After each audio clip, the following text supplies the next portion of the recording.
Doctor గారు, మరి మనం ఎంత కాన్ఫిడెంట్గా ఉన్నా కొన్ని సందర్భాల్లో వేరే వాళ్ళ మాటలు మన మీద ఎఫెక్ట్ చూపిస్తాయి.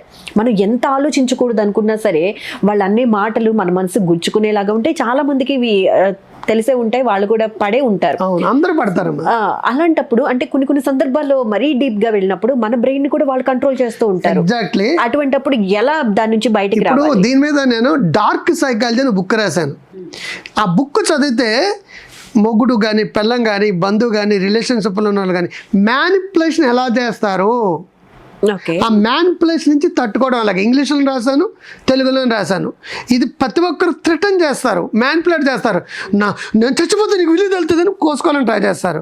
లేదంటే నేను చచ్చిపోతాను, నువ్వు ఇలా ఇంట్లో వెళ్ళిపోతాను. ఎగ్జాక్ట్లీ. ధనాలు డోర్ వేసేసుకుంటారు. మంచి బుక్ అది, సుమారు 300 పేజీలు ఉంటుంది. ఈ అబద్ధపు పొలిటీషియన్స్, అబద్ధపు ప్రేమికులు, అబద్ధపు మొగుళ్ళు, అబద్ధపు పెళ్ళాలు, అభద్రపు పిల్లలు వాళ్ళ మాట వినిపించుకోవడం కోసం ఎలా మ్యానిపులేట్ చేస్తారు. దాంట్లో గ్యాస్ లైటింగ్ అని ఒకటి, తర్వాత ఏంటంటే డిఫరెంట్ పద్ధతులు ఉంటాయి దాంట్లో, టెక్నికల్ వర్డ్స్. ఆ టెక్నికల్ వర్డ్స్ ఎవరైనా మీ మీద ప్రభావం చూస్తే మీరు ఎలా తప్పించుకోవాలి. ఒకటి, మీరు గానా ఎదురాళ్ళు ప్రభావం చేస్తే మీరు కూడా నెగిటివ్ క్యారెక్టర్ అన్నది. అంతే దాన్ని డార్క్ సైకాలజీ అంటారు. డార్క్ కామెడీ ఎలాగో డార్క్ సైకాలజీ అంటే అది మ్యానిపులేషన్ అంటుంది. దాన్ని మ్యానిపులేషన్, పొమ్మన లేక పొగ పెట్టడం అంటారు చూసారా, అది గ్యాస్ లైటింగ్. నువ్వు నీకంతే, నువ్వంతే అని చెప్పేటప్పుడు ఆటోమేటిక్గా మనకి తెలియదు, అవునే నిజమేనంటే అని. ఒక మేకపల్ల కొనుక్కొని ఒక శాస్త్రి గారు రోడ్డు మీద వెళ్తున్నారండి.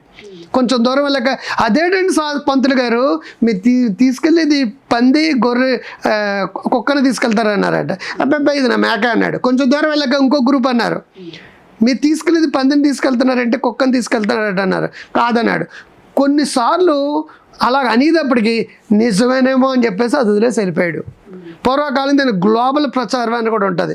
కొన్నాళ్ళ తర్వాత నెగిటివ్గా అనగా నిజమైన నమ్మకం మనకు వచ్చేసినప్పుడు చచ్చిపోవాలనిపిస్తుంది. దాన్ని మనం ఏం చేయాలంటే బుల్లెట్ ప్రూఫ్ లాగా ఎమోషనల్ ప్రూఫ్, స్ట్రెస్ ప్రూఫ్గా మనం మలుచుకు ఉన్నప్పుడు ప్రపంచంలో ఎవడైనా సరే అయితే మంచిగా ఇన్ఫ్లుయెన్స్ చేయలేదు తప్పించి నెగిటివ్ ఇన్ఫ్లుయెన్సెస్ మన మీద పడవు.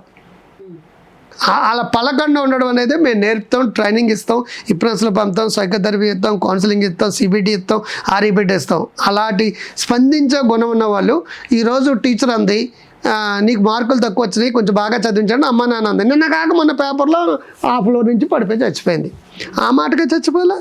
ఎందుకు అంత సెన్సిటివ్గా ఉన్నారు? సెన్సిటివిటీ అంటే స్పందించే గుణం. దాని క్వైట్ ఆపోజిట్ అండి, డీసెన్సిటైజేషన్, రాటుదేలిపోవడము. అలా రాటు తేలిపోయాము, బాగుంది, మనం తొందరగా బయటికి రావాలనుకున్నాము ఆ సఫరింగ్ లోంచి అని చెప్పి మనం ఆ థాట్ని ఎక్కువ రిలీజ్ చేసుకుని మీలాంటి వాళ్ళ సలహా ద్వారా బయటకు వచ్చారు.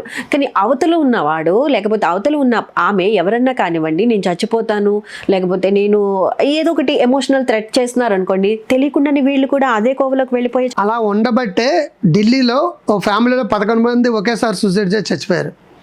ఆఫ్రికాలో 380 మంది ఒకసారి మంట పట్టి చచ్చిపోయారు. అమెరికాలో 14వ ఫ్లోర్ నుంచి గ్రూప్ సూసైడ్ చేరిపోయి. అదే ఇన్ఫ్లుయెన్స్, నేను చెప్పిన డార్క్ సైకాలజీ అంటే అదే. అలా ఇన్ఫ్లుయెన్స్ చేయడం ట్రై చేసినప్పుడు ఏం చేయాలి, మనం తట్టుకుని నిలబడడం ఎలాగనేది ఒక టెక్నిక్స్. అవన్నీ కూడా వాళ్ళ ప్రభావాన్ని పడకుండా మనం కాపాడుకుంటూ నిజమైన జీవితాన్ని పొందడం. అది భారతంలో జరిగింది. రామాయణ థెరపీస్ ద్వారా వస్తుందా లేకపోతే యోగా లేకపోతే మెడిటేషన్ ఇలాంటివి చెప్తూ ఉంటారు కదా, వల్ల ఫిజికల్ మెంటల్గా కొంచెం స్టెబిలిటీ వస్తుంది, మెడిటేషన్ వల్ల కొంచెం మెంటల్ వస్తుంది. అవన్నీ 10-15% మించి అవన్నీ అవసరమే, కానీ వాటి రోల్ 10-15%. అంతకు మించి దాని రోల్ ఉండదు. ఇవన్నీ సిబిటి, ఆర్ఈబిటి, క్రైసిస్ ఇంటర్వెన్షన్, డిబిటి, ఇలా రకరకాల పేర్లతో ఉంటాయి. థెరపీకి అప్రోచ్లు డిఫరెంట్. అవి అంత నాలెడ్జ్ ఉన్న వాళ్ళు కానీ, అంత సైకాలజీ బ్యాక్గ్రౌండ్ ఉన్న వాళ్ళు కానీ మన చుట్టుపక్కల ఏమి లేదు, ఏదో అలాగా చేసేస్తున్నారు అంతే. దానికి అపారమైన నాలెడ్జ్ ఉండాలి, అపారమైన ఇది ఉండాలి. ఇదంతా బడ్డింగ్ సైన్స్ కదా. అది వాళ్ళ స్ట్రెస్ కూడా డాక్టర్ గారు మీరు తీసుకోవాలి కదా. ఎగ్జాక్ట్లీ. అంతమంది లక్షల మంది తీసాం కాబట్టి 2 ఏళ్ళ క్రితం అన్ని క్లినిక్లు క్లోజ్ చేస్తాను. అది వాళ్ళ స్ట్రెస్ మేము క్యారీ చేస్తాం ఎప్పుడు కూడా, మాతోటే ఉంటుంది. వాళ్ళు బాగుపడేదాకా వాళ్ళ కోసం ఆలోచించాలి. అలా కోట్లాది మందికి మేము హెల్ప్ చేస్తాం, లక్షలాది మందికి మేము ఇచ్చేస్తాం, మోటివేషన్ చేస్తాం, బోల్ మందికి హెల్ప్ చేస్తాం. ఆనాడు చచ్చిపోతాను అన్న వాళ్ళు ఇప్పుడు BMW మీద వస్తున్నారు, ఆనాడు చచ్చిపోతాను అనుకున్నాడు బెంచ్ కార్ మీద వస్తున్నారు.